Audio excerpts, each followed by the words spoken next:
everybody, to AM 1220 KHTS at Santa Cruz hometown station. You're listening to the Gazette Radio Hour, and it is a special show today. Special show, Doug. Special.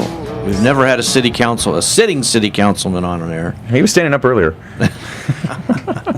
We have Councilman Boyson with us today. Where'd we leave off?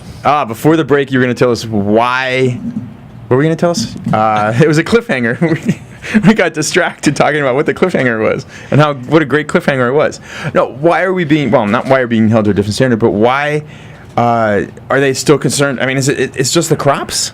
Okay, then let me pick up kind of where we left off, which is how much salt injures the crops, and the farmers downstream saying that they had crop damage. And that the environmental impact report that we paid $5 million for starts out by saying that the crops downstream of our sewage sanitation plants, where we dump the cleaned up water into the river, that those crops are being damaged. Now, that is not true. And when you start a governmental document with something that's absolutely not true, you have to shake your head and wonder, what's going on. But when you see what's in Washington these days, it doesn't surprise you. Not at all. So this government document says that we paid this $5 million. It says there's crop damage. And so I asked the sanitation district, and it was in the paper, where are the crops that are damaged? And he said, no, I don't believe any crops are damaged. And I asked the head of the Regional Water Quality Control Board, where are the crops that are damaged that says it in this EIR, for which we're going to build millions of dollars worth of plants? Where are the crops that are damaged? And, of course, he couldn't tell me any place where the crops were damaged, and has not, because there are no crop damage. And here is the really fun part.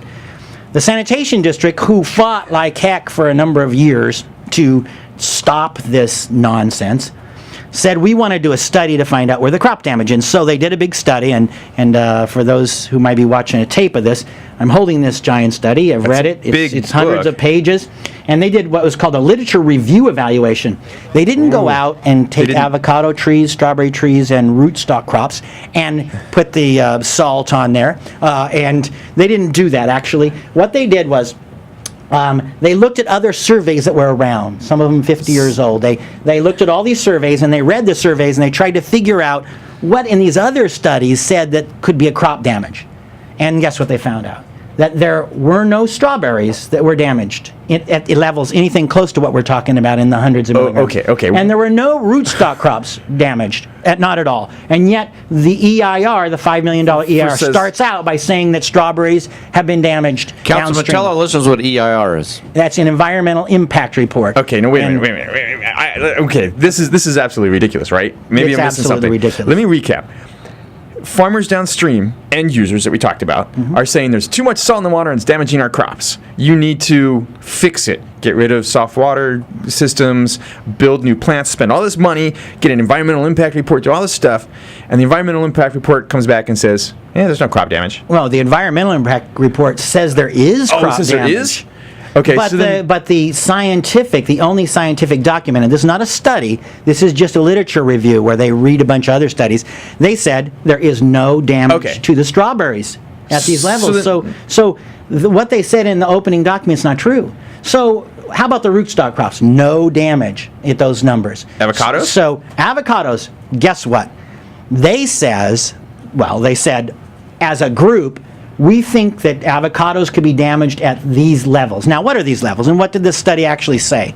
Well, the study said that what they wanted to find out was what's safe. Because when you irrigate the crops with their water, how much salt can be in there before you damage them? Right. Before the fruit starts to be damaged, gets smaller. So in the study, where they did that, the range that they came out with, and by the way, this panel that read this were 6 scientists. Okay. 3 of them work for the agricultural interests downstream. They work directly for the farmers in the Oxnard Plain, right downstream, the people that are going to benefit from all this water. Oh my! So bias from the start. Conflict of interest from the very beginning. The range that these 6 scientists came up with for chloride in water for irrigation was between 100 milligrams and 270 milligrams per liter. That's here. That's a big range, isn't it? It's a huge range, since it cost millions of dollars to take out 20 or 30 milligrams of chloride from water. Yeah, it's a huge range. So you would think, well, what do you want to do? Well, the study said, do some more studies, do actual studies. But they didn't. They didn't do the studies. So to this day, they still have not actually examined a crop. No, they've never done an actual study, even though this calls for it. They should have planted the avocados from a seed if they needed to see if the avocados were damaged. They didn't do it. By the way, this has been going on for 8 years. If they had went ahead and planted them, they could have planted from a seed. They'd be full-grown avocados. They could have done it in the field study, and they could have done it in a laboratory. And between those two, they could have figured out what the actual level of damage is, and not something that they just voted on that they kind of made up, and then they came to the bottom of the range 100. How did that happen if there is no damage? And by the way, how many avocados actually are damaged? How many crops of avocados are damaged? That in and of itself is the big dirty secret that they're not telling you about when they present this. Now, I told you there's no strawberries, there's no nursery crops. It's got to be a lot, otherwise it's how many avocado farmers are affected in all of these farmers all over the plain? It's got to be a lot, because otherwise there wouldn't be such a big deal about it. One avocado farmer. One avocado farmer, and the reason is this. This is a thing they don't want you to know. I don't know if they'll be able to see this on camera, but there's a big map behind me. And about 8 miles down the 126, where Lake Piru comes in, that watershed drains into our watershed, into our river.